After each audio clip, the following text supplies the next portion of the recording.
क्या आप भी मैट्रिक बोर्ड परीक्षा 2024 की तैयारी कर रहे हैं? कि आप भी इंटर 2024 बोर्ड परीक्षा में शामिल होने वाले विद्यार्थी हैं? तो बिल्कुल इस वीडियो से जुड़ जाइए और ये वीडियो शुरू से अंत तक जरूर देखिए, क्योंकि यह वीडियो जो है आपके होने वाला बोर्ड एग्जाम में बदलाव ला देगा। क्योंकि इस वीडियो में बताने वाले हैं कि आप नवंबर से पढ़कर मैट्रिक और इंटर बोर्ड परीक्षा में कैसे अच्छे मार्क्स लाएंगे, क्योंकि आपका सपना जो है वो कैसे पूरा करेंगे, अपने समाज में नाम रोशन करेंगे, कैसे आप बोर्ड परीक्षा में 2024 में शामिल होकर अपने आप के लिए एक अच्छा सम्मानजनक स्कोर लाएंगे, जो आपके जीवन के लिए एक महत्वपूर्ण कड़ी होगा। तो बिल्कुल इस वीडियो से जुड़ जाइए और इस वीडियो को शुरू से अंत तक जरूर देखिए। इस वीडियो में हम बिल्कुल आपको 5 वैसे टिप्स बताएंगे जो बिल्कुल आपके 5 सब्जेक्टों के लिए महत्वपूर्ण होगा। तो वीडियो को मिस नहीं करिएगा, शुरू से अंत तक जरूर देखिएगा। तो चलिए हम सबसे पहले शुरू करते हैं कि अगर आप चाहते हैं कि आपको मैट्रिक व इंटर बोर्ड परीक्षा में 95% से ऊपर अंक आए, या आप बिहार बोर्ड या किसी भी बोर्ड का टॉपर बने, तो बिल्कुल यह वीडियो आपके लिए इंपॉर्टेंट है। क्योंकि यह वीडियो में हम बताएंगे कि अभी तक आप कैसे पढ़ाई किए हैं और बाकी आने वाले समय में कैसे पढ़ाई करना है।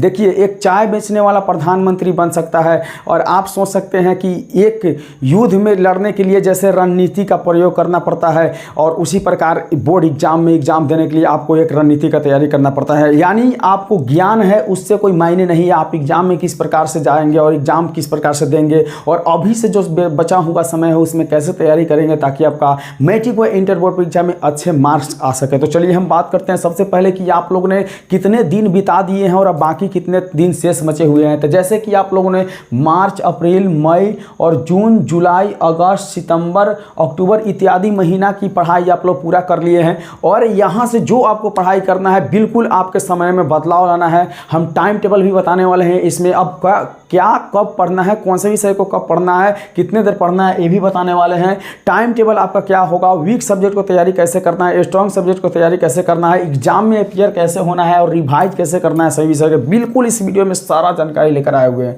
तो सबसे पहले आपको बता दें कि आपका जो बचा हुआ महीना है नवंबर, दिसंबर, जनवरी और फरवरी में आपका एग्जाम होगा। अगर आप इंटर बोर्ड परीक्षा में शामिल होने वाले तो बिल्कुल आप तैयार हो जाइए, क्योंकि यहाँ से जो आपके 3 महीना शेष दिखाई दे रहे हैं, अर्थात 3 महीना का मतलब आप लोग समझ पा रहे हैं कि 3 महीना के गणित से अगर तुलना किया जाए तो 30 या 90 अर्थात 90 दिन में। अब 90 दिन में शेष बचे हुए कैसे आपको पढ़ना है, मॉडल पेपर कब पढ़ना है, एमबीडी गाइड कब पढ़ना है, या क्वेश्चन बैंक कब पढ़ना है, या बाकी अदर जो आप क्लास किए हैं उसको तैयारी कैसे करना है, बिल्कुल इस वीडियो में सारा बताएंगे। तो सबसे पहले आपको बता दें कि 10th और 12th के विद्यार्थी हैं तो बिल्कुल ध्यान दीजिएगा। सबसे पहले अभी से अगर आप अगर एक निर्धारित लक्ष्य सेट नहीं किए हैं तो बिल्कुल आप निर्धारित लक्ष्य सेट कर लीजिए। आप जितना सेट करते हैं आपके ऊपर निर्भर करता है, आप 60%, 70% या 80% या 90% कितना आप सेट कर सकते हैं, ये आपके ऊपर निर्भर करता है। लेकिन हम चाहेंगे कि इस वीडियो के अगर आप पूर्ण मार्च करते हैं, फुल देखते हैं, तो बिल्कुल आपको 95% से एक भी अंक कम नहीं आएगा। तो चलिए सबसे पहले आपको क्या करना है कि एक निर्धारित लक्ष्य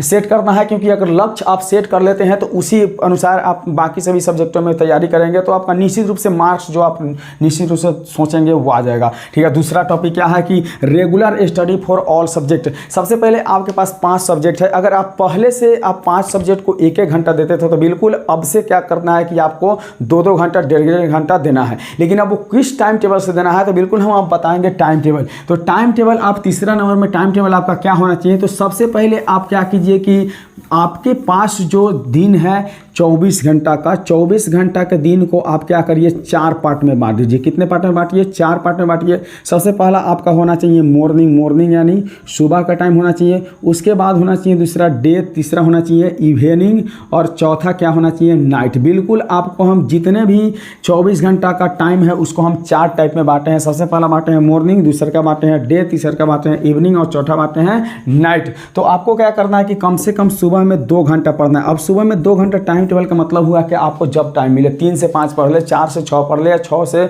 8 पढ़ ले, आपके ऊपर निर्भर करता है। डे में अगर आपके कोई क्लास नहीं हो, कॉलेज वगैरह स्कूल वगैरह नहीं जाना पड़ रहा है, तो बिल्कुल आप कोशिश करिए कि दिन में 10 से 12 पढ़े या 11 से 1 पढ़े या 12 से 2 पढ़े, ये आपके ऊपर निर्भर करता है। लेकिन बिल्कुल दिन में भी आप कोशिश करें कि 2 घंटा जरूर पढ़े। वही अगर इवनिंग का बात किया जाए 3 बजे के बाद, 4 बजे के बाद, तो आप कोशिश करिए कि 3 से 4 पढ़े या 4 से 5 पढ़े या 5 से 6 पढ़े। बिल्कुल 1 घंटा कम से कम इवनिंग में समय समय निकाल के पढ़ना है 1 घंटा। और बाकी जो समय बचा आपके पास, अगर रात बोला जाए, शाम के बाद जो रात होता है उसमें अगर आप 6 से 9 पढ़े या 7 से 10 पढ़े, बिल्कुल आपको कोशिश करना है कि नाइट के समय में 3 घंटा पढ़ना है, ठीक है। और 3 घंटा अगर आप नाइट में पढ़ते हैं, 1 घंटा इवनिंग में पढ़ते हैं, 2 घंटा डे में पढ़ते हैं और 2 घंटा मॉर्निंग में पढ़ते हैं, तो कुल मिलाकर जो है 2, 2, 4, 1, 5 और 3, 8 घंटा की पढ़ाई होगा। अगर 8 घंटा कोई विद्यार्थी सेल्फ स्टडी कर रहा है तो बिल्कुल उसका जो निर्धारित लक्ष्य है बिल्कुल अपने लक्ष्य की तरफ हो जाएगा, अग्रसर हो जाएगा। तो सबसे पहले बता दें कि सुबह में आपको क्या करना है, याद करना है, कोशिश करना है कि वो नया टॉपिक याद करना है जो पहले से आप कभी नहीं देखे थे।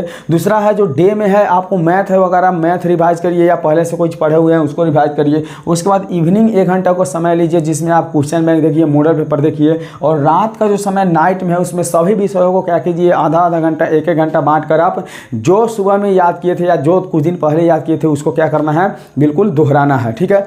अब इसके आगे हम बढ़ेंगे तो देखेंगे कि वीक सब्जेक्ट की तैयारी कैसे कर रहे हैं। मान लीजिए कि बहुत ऐसे बच्चे होते हैं जिनका मैथ बहुत वीक होता है, मैथ से बहुत डर लगता है क्योंकि मैथ जल्दी समझ में नहीं आता है, ठीक है। मैथ के अलावा अगर और आपका सब्जेक्ट जो बिल्कुल वीक है तो कोशिश करना है कि बाकी सब्जेक्ट के लिए हम अगर 1 घंटा निकालते हैं तो जो मेरा वीक सब्जेक्ट है, वीक का मतलब हुआ कमज़ोर सब्जेक्ट है, उसके लिए हम 2 घंटा कम से कम निकालें, 1.5 घंटा कम से कम निकालें। क्यों निकालें? क्योंकि अगर आप एग्ज़ाम देने जाते हैं तो वहाँ आपका एक निर्धारित लिमिट होता है जो 30 नंबर का लिमिट होता है सभी विषय में, 30 से। अगर हम मान लेते हैं कि 30 से कम स्कोर करके आते हैं तो बिल्कुल है कि हम उस विषय में क्या कर जाएंगे, क्रॉस कर जाएंगे और हम उस विषय में फेल होने के कारण पूरे बोर्ड परीक्षा में हम फेल हो सकते हैं। तो बिल्कुल आपको कोशिश करना है कि जो आपका कमज़ोर विषय है उस पर ज़्यादा ध्यान देना है ताकि उसमें जो है 5 मार्क्स से ऊपर अंक आ सके, ठीक है।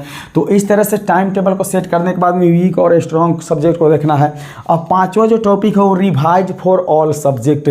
बाकी जो सभी सब्जेक्ट आपका है, मान लीजिए कि आपके अगर मैट्रिक बोर्ड परीक्षा की एग्जाम दे रहे हैं तो आपका 600 पेपर का एग्जाम होगा जिसमें आपको बता दें तो 500 का नंबर आता है, 100 नंबर आपका क्या होता है, इंग्लिश से होता है, ठीक है। तो कोशिश करना है कि अब 500 विषय का जो तैयारी कर रहा है इसमें जो भी आपके सब्जेक्ट है जैसे मैथ हो गया, साइंस हो गया, सोशल साइंस हो गया, हिंदी हो गया, संस्कृत हो गया, इन सभी को क्या करना है, रिवाइज करना है टाइम टेबल के अनुसार। क्योंकि मान लीजिए कि आज से हम लोग 6 महीने 7 महीने जो पहले पढ़े थे वो बिल्कुल अगर आप भूल गए हैं तो एक बार जरूर उसको फिर से याद करिए और इसी को रिवाइज कहा जाता है। अगर इस तरह से इस वीडियो में बताया गया जो भी रणनीति है इस तरह से अगर आप तैयारी करते हैं तो बिल्कुल आप नवंबर या दिसंबर जनवरी 3 महीना अर्थात नवंबर से पढ़कर आप मैट्रिक और इंटर बोर्ड एग्जाम में अच्छे मार्क्स ला सकते हैं।